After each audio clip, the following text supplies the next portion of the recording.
Dobrodošli v novem videu. Upam, da imate vsi eno tako lepo nedeljo in danes imamo malo drugačen video, v bistvu en malo bolj tak wheezy video, ker bo v bistvu reactu na en video, ki se mi je zdel dosti zanimiv.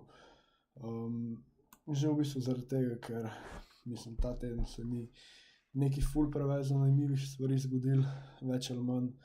Najbolj zanimiva stvar, kar je bila, je, da je Atlanta Fed president, se pravi tale Raphael Bostic, je rekel, da on podpira 0,25, se pravi zvišanje obrestnih mer za 0,25% na naslednjem Federal Reserve meetingu 22. marca, in da v bistvu on podpira pač bolj ta počasen stil višanja obrestnih mer, no. Kar je bilo, si lahko verjetno predstavljate, dosti bullish za market. Če si pogledamo, S&P je zdaj zadnja 2 dneva, se pravi četrtek, petek, v bistvu videl nek rebound. V četrtek je on to rekel in ja, kakor sem rekel, videli smo dosti tak nice reversal. Tudi S&P je v bistvu tukaj dosegel nov higher low, tako da, kar se tega tiče, je v bistvu dosti bullish za naprej, no. Ampak, zdaj pa, kakor sem rekel, bi si rad pogledal tale video. Sicer video ni čisto nov, v bistvu je kakšen teden, 8 dni star, no, ampak se mi je zdela taka dobra, klasična bull-bear debata, no. Tako da bomo danes v bistvu reactali na tale video. Ja. Je pa video iz CNBC-ja, če ne veste, to je pač TV program v Ameriki, med tednom, ko je market open, imajo v bistvu neke te talk showe, no, na temo marketa pa ekonomije. Pridejo velikokrat neki te hedge fund menedžerji. Tele dva sta v bistvu neka hedge fund menedžerja in bosta debatala, eden je bullish, en je bearish, in bom še jaz pa povedal, kaj si mislim o tem, kar rečeta. But it's difficult. I think this move today is one of the most idiotic moves I've seen in the markets in quite a long time. Today's news is not news, okay? Last week you had the CPI and PPI for the month of January. They showed that inflation blipped up in January. PCE today for the month of January, which I will remind everybody was 24 days ago that it ended, is once again showing it hot. Okay, that tells us nothing about where... Se pravi, zdi se, ko najete, on govori o PCE podatkih, se pravi, to je bilo prejšnji petek. In basically govori, da je bil ta move, market je dosti dropil po PCE-ju, zato ker pač je bila PCE je pač report za inflacijo in je prišla dosti večja, kakor je bilo pričakovano, in on v bistvu pravi, da to bi mogli vsi vedeti, ker smo že prej dobili dva reporta za inflacijo, ki so bila slabša, pač za mesec januar, CPI pa PPI, ne. Ampak ne, mislim, meni je bilo dosti logično po vseh teh reportih, ponavadi vidimo nek move, probably že zaradi tega, ker je danes toliko tradanja narejenega z algoritmi, da verjetno že zaradi tega, ne, imajo take algoritme, da če pride report boljš kakor expected, da kupijo, in pač če pride slabš kakor expected, da prodajo, tako da v bistvu ne vem, zakaj je toliko presenečen, da smo po slabem reportu videli pač move na dole, ne. Plus, inflacija je pač zdaj v zadnjem letu že tokrat presenetila ljudi, da se mi zdi, da vedno, ko bo slab inflation report, bomo najverjetneje videli nek sell-off v marketu, no. Where we're going. Prior to that, you had 3 months in which inflation reports came in better than expected. So the question before us, Scott, before the Fed, before any investor, is which is the true story? Is January a blip, or is it a new trend? And if you look at commodity prices, if you look at goods prices, they are clearly showing that the trend to disinflation is intact. The question that hangs there, Scott, is what's going on with wages. I don't know the answer. Nobody knows the answer until we get next week's labor report. But to trade down today, whether you're an algo or a person, on yesterday's news, which is what today's PCE is idiotic. Today's news, Weiss, Mester, inflation's too high, do a little more to get price stability, bring interest rates above 5%, hold them there. How do you see it? I mean, Jim, he used the word idiotic on the sell-off. You know, if I were on the wrong side of the trade, I'd probably think it was idiotic also. But I'm not. Ja, pač basically mu je rekel, da on, ki je pač bullish, da zato pravi, da je idiotik, ker je market sell-off, in da pač ja, da bi isto, če bi bil on na napačni strani trada, da bi isto mislil, da je idiotik. Malo se neki roastajo tukaj. Not. So I continue to be bearish. This fuels the bearish narrative. It fuels the narrative of being, higher for longer with the Fed. The Fed is going to err on the side of doing too much. And I'll go back to what I said yesterday and all these times before. Both can focus on a single data point. They can explain away, say, this was expected, are you guys idiots? What's new here? Which is essentially what we saw just now from my colleague here. But the reality is that it's directional. The economy directionally is slowing while the Fed is raising rates. So what's idiotic is to have multiple expansion in that environment. Multiple expansion's fine when you have trough earnings. We're nowhere near trough. So the market is way overvalued, will continue to decline as the economy worsens and inflation stays stubbornly high. I feel really bad now. Mislim, ja, ampak vem, kaj misli reči, ampak ne vem, kako on ve, da še nismo pač na dnu earningsov, da smo že videli zdaj najslabše earningse, ker ne vem, o teh reportih, ki sem jih jaz gledal, v bistvu veliko podjetij pričakuje letos boljše earningse, kot so bili lani, sploh big tech podjetja. Večina od njih v bistvu pričakuje letos boljše earningse. Že mogoče zaradi tega, ker so zdaj pred kratkim toliko ljudi v bistvu odpustili, bojo imeli probably tudi boljše marginse, sploh kar se tiče, kot sem rekel, teh big tech podjetij. Tako da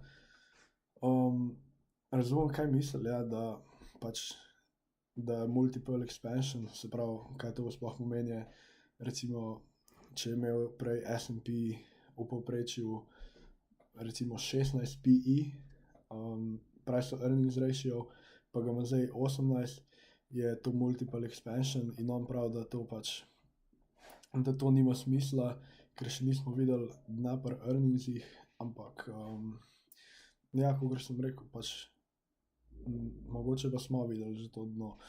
Zdaj, če ne bomo videli recessiona, kar on valjda misli, da ga bomo, je čisto možno, da smo to dno že videli, ne. Ampak ja, v bistvu, kar on govori, je ta dost generic bear argument, da bo Fed po teh podatkih predolg časa držal obrestne mere previsok in da bomo zaradi tega videli nek recession, no. In ja, pol bojo, če se to zgodi, bojo najverjetneje tudi earnings šli niže, no. I feel really bad because now I realize I just pulled a Weiss saying idiotic. You're right, Steve. I shouldn't use idiotic. Because that's your venue to say things. It's fine to use, Jim, when you're talking about yourself, but not about others. Say things are delusional, insane, stupid, stupidly insane, criminally insane. I mean, the number of adjectives that you've used when things are not going exactly your way to explain away data points is prolific. But I mean, your case. Danes se res neki roastata, te dva tukaj ponovadi ni toliko zanimivi te CNBC šovi. Let's be honest, okay? It's very easy to be negative. I totally get it, but your case is harder to make because a good economy, like you've been pointing out, only means more activity from the Fed, right? It means more demand that they need to crush. It means rates are likely to continue to move up, or at least stay elevated, and that's a problem for stocks, isn't it? Regardless of how idiotic you think this move is, yeah, that is a problem, and that's what Michael Hartnett talks about today and why. Ja, sej, kot sem rekel, to je ta v bistvu main bear argument, da v bistvu če v primeru, da bo zdaj strong ekonomija, je to v bistvu tudi po eni strani slabo, ker bo Federal Reserve rabil bolj tightenati vse conditions, rabili bomo večje obrestne mere za dalj časa, kar je pač slabo za stokse, kot je rekel tale gospod. He says from the Bank of America Flow Show, S&P goes to 3,800 by March 8th. That's, a couple of weeks away. He essentially makes the case. Rates up. Ja, to se pravi bi nas zgodilo. Sprav S&P na 3,800 do 8. marca, danes smo 5. Pa S&P na 4,050, tako da tukaj je najverjetneje falilno. Stocks down, not that complicated. Yields are going to go north of 4%, and the S&P is going to go lower. Give me, good job bringing it down to taking the insults out. I applaud you for that. Give me next week's labor report. Let's see how average hourly earnings are. I hate to wait 3 weeks for the CPI, PPI of February, but I'm telling you, this is one man's opinion, just one man's opinion. As far as what the Fed is going to do and the impact on the markets, you need to see February's inflation report to determine if January was an outlier or the start of a resurging inflation trend. All right, so. Ja, tukaj se strinjam. Sicer ne mislim, da nam bo Labor Report veliko povedal. Prvo, on je rekel next week, kar pomeni, da bi mogel biti že ta teden zdaj, kar ni res, tako da ne vem, kaj on govori. Ampak ja, pač Labor Report 10. marca ga bomo videli. Se mi ne zdi, da nam bo spet toliko veliko povedal, če ne bomo jih videli wage price spirala, se pravi, da so plače zrasle več, kot je inflacija, kar jaz močno dvomim, da so. Se mi ne zdi, da nam bo ful povedal, ampak kar se pa tiče inflation reportov, se pravi CPI, dobimo 14. marca, to pa bo zelo pomemben, da bomo videli, a je bila inflacija za januar v bistvu, a je izstopala, ali je to nek nov trend, nov val inflacije, ki ga bomo videli zdaj. Bomo videli. No. Brenda Vingello, join the conversation.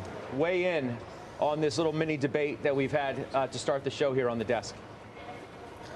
Sure, thank you. So I think that it could be that January just ended up being overly hot. That's the time of year when everybody puts your price increase. Usually salaries go up. We also had that significant increase in Social Security benefits that really probably boosted consumption during that time. But at the end of the day, I think if we look at data right now, you cannot deny that the consumer is still incredibly strong. They're not spending on all the things they spent on during the pandemic, but they're absolutely spending on all kinds of other things. Like travel, as we heard from Booking, things are really fantastic. They're spending on events and concerts. The consumer is still really strong. So I think even though that... To res, konsumerji zelo veliko oziroma veliko več zapravljajo na servisih, zato je tudi ta service inflation ga bo toliko težji spraviti dol. Se to je govoril tudi Jerome Powell velikrat, da pač v goodsih smo v bistvu že začeli videvati proces disinflacije, da zdaj pa je treba v bistvu, da se isto zgodi še v service inflation. No. Ampak, kakor je rekla, konsumerji še vedno pač zelo veliko zapravljajo, saj smo videli retail sales zdaj, ja, mislim za januar so bili obupni. In ja, kakor je rekla, pač veliko zapravljajo za servise, pač morate razumeti, bili smo zaprti 2 leti, tako da je logično v bistvu, da bojo ljudje zapravljali več na pač stvarih, ki jih prej niso mogli, ne. Zato bo tudi toliko težje v bistvu spraviti ta service inflation dol, ker se mi zdi, da je veliko več pricing powera tam, no. Likely means the Fed is going to continue to raise interest rates here. I also think it might paint a little bit of a different picture in the shorter term for corporate earnings, because I think we had all been expecting that things would be really starting to slow down, that companies would no longer be able to pass along price and higher costs, And that dynamic might change a little bit, particularly for those companies in the services sector where we're still seeing demand be really strong. So I think it's not all potentially negative here, but are we in for a choppy period? I think absolutely, until we can sift through all of this and really understand exactly what's happening. But in my mind, it's clear that the consumer is really strong, and that's such an incredibly strong part of our economy that in my mind, that's a positive. Ja, mislim, to je bilo v bistvu to za ta video, kot sem rekel, pač basically bull pa bear argument, se pravi, bull argument je tukaj, da je consumer še vedno strong, da še vedno zapravljajo, da bojo earningsi dobri v tem letu, medtem ko tisti, ki je bil malo bolj bearish, je govoril, da zaradi tega bo mogel v bistvu Federal Reserve več zvišati obrestne mere in tudi za dalj časa, no, in da nas bojo v bistvu s tem spravili v neko recesijo. Ne vem, meni se zdi ta oba scenarija možna, ampak se mi zdi, da pač recesiji se lahko izognemo zaradi tega, ker je labor market je še vedno toliko strong, kakor je govoril Jay Powell, da pač so se možnosti za soft landing zaradi tega toliko zboljšale. Ja, napišite dol v bistvu, kaj si vi mislite, a ste tukaj team bull, team bear, pa napišite, kakšni se vam zdijo taki videi, te reaction type videi, tega lahko naredim še ful več, če vam bo všeč. Drugače pa ja, to je to za danes, pa se vidimo v naslednjem videu.